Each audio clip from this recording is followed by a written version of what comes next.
अगर आपका भी सेविंग या current account bank of Baroda में है और आप BOB का मोबाइल ऐप यूज करते हैं तो इस वीडियो को बहुत ध्यान से देखें।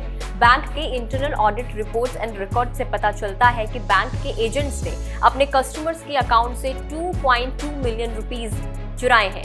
362 कस्टमर्स के अकाउंट से ये पैसे चोरी हुए हैं। चलिए अब डिटेल में समझते हैं कि पूरा मामला क्या है। Hi, this is Bhavna and you are watching Good returns.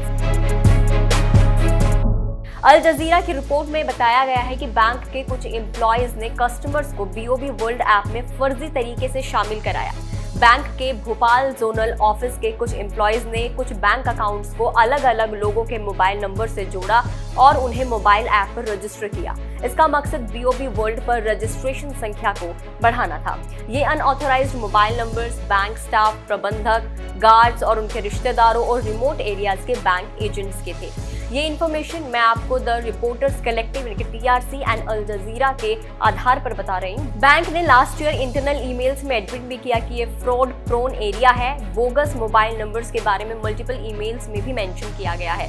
Now bank के हेड ऑफिस के इंटरनल डॉक्यूमेंट्स इस मेल प्रैक्टिस को एक्नॉलेज करते हैं और ये दिखाते हैं कि बैंक के एजेंट्स ने मोबाइल बैंकिंग का यूज करके कस्टमर्स के अकाउंट से हजारों रुपए निकाले हैं। 6 कस्टमर्स को 1,10,000 रुपए से ज्यादा का नुकसान हुआ, जबकि एक कस्टमर को 1,77,000 रुपए का नुकसान हुआ। एक एजेंट ने एक कस्टमर के अकाउंट से 3,90,000 रुपए से ज्यादा की चोरी की। बैंक के हेड ऑफिस ने मैनेजर से recovery and restoration of money initiate करने के लिए बोला है कस्टमर्स के अकाउंट में। हालांकि पहले बैंक ने इस खबर को फैक्चुअली गलत बताया था। बैंक ने ये भी कहा था कि किसी भी कस्टमर के एक मोबाइल नंबर को बैंक के मोबाइल एप्लीकेशन के साथ कई अकाउंट से नहीं जोड़ा जा सकता।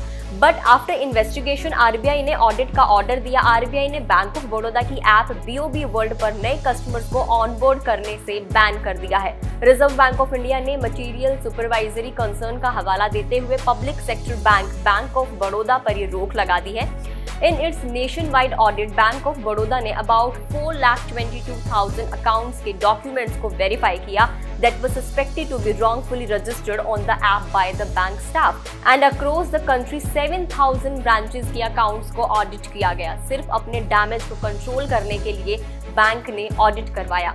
एक्सपर्ट्स का कहना है कि बैंक को इस ऑडिट को आउटसोर्स करना चाहिए था फॉर फेयर इन्वेस्टिगेशन।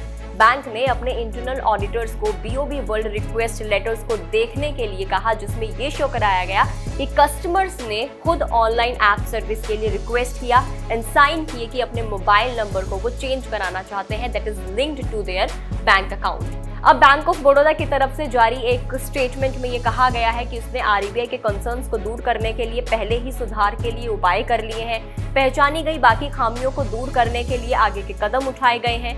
बैंक की तरफ से कस्टमर्स को ये भी आश्वासन दिया गया है कि उन्हें किसी भी परेशानी का सामना नहीं करना पड़ेगा।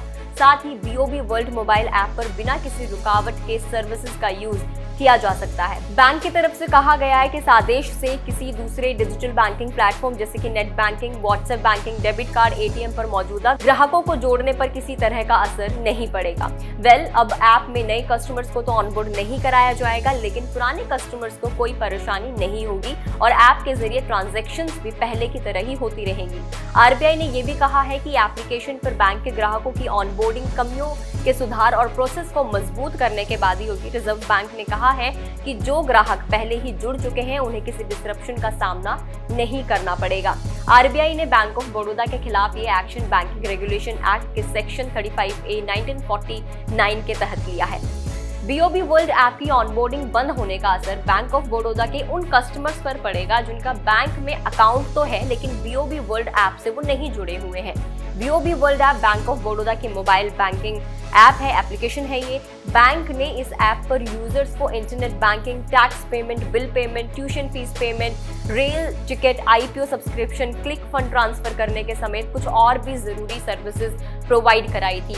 जो लोग नहीं जुड़े हैं उनको ये सारी सर्विसेज अब नहीं मिल सकेंगी क्योंकि नए कस्टमर्स अब बैंक ऑनबोर्ड नहीं कर सकता अपनी ऐप पर। इस रिपोर्ट में इतना ही। आपको क्या लगता है हमें कमेंट करके जरूर बताएं। अगर वीडियो को फेसबुक पर देख रहे हैं तो फेसबुक पेज को लाइक करें, यूट्यूब पर देख रहे हैं तो गुड रिटर्न्स के यूट्यूब चैनल को सब्सक्राइब करना ना भूलें।